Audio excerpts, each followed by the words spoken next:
Councillor Towney. Thank you, Mr Mayor. When elected to Dubbo City Council, 12 years this year,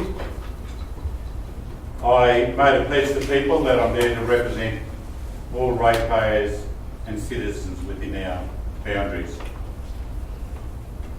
But I must say, and everyone knows, that I'm a Wiradjuri man, proud of it, and will never ever deny my Aboriginality.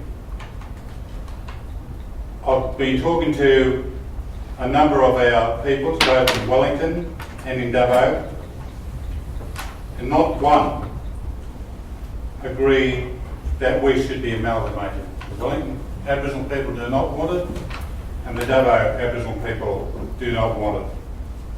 The government talks about consulting peoples, but when talking to my Aboriginal folk, not one have said to me that they've been consulted. And yet we hear that you go online and you look at this, you look at that.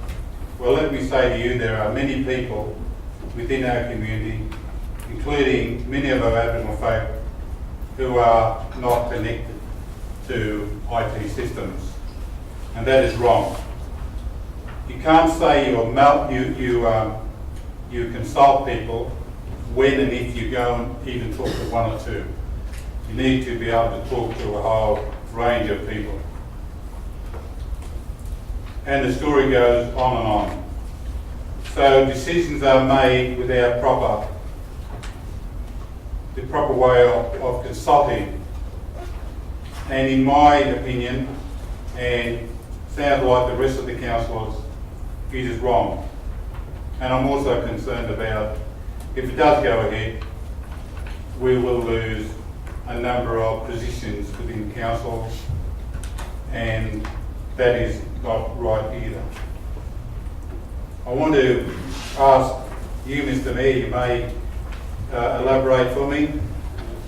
If the amalgamation does go ahead, what will happen? What will happen to we as councillors? Will we remain, or will an administrator be appointed, and that we will no longer be councillors? If that is the case, effectively we'll have one person speaking on behalf of all the ratepayers of both communities. And that's a big ask for one person, whereas all of us are elected by our peoples within the community. Certainly, Councillor Towney, to the best of my knowledge, the process that would occur would be at the date of proclamation. Let's say that's the middle of the year, which is the date they've talked about. Let's say that was June. At that date of proclamation, councillors would cease to exist in both Wellington and Dubbo, and an administrator would be appointed. You're quite right, that administrator would have the same power as the body of council. So they would actually hold council meetings, they would make council decisions, but there would be one single person making those decisions.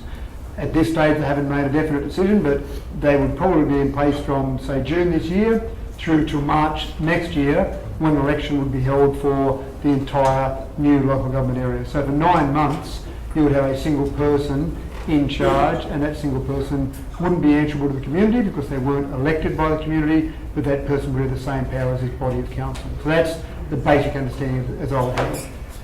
I asked the question, Mr Mayor, because it's something we haven't heard about.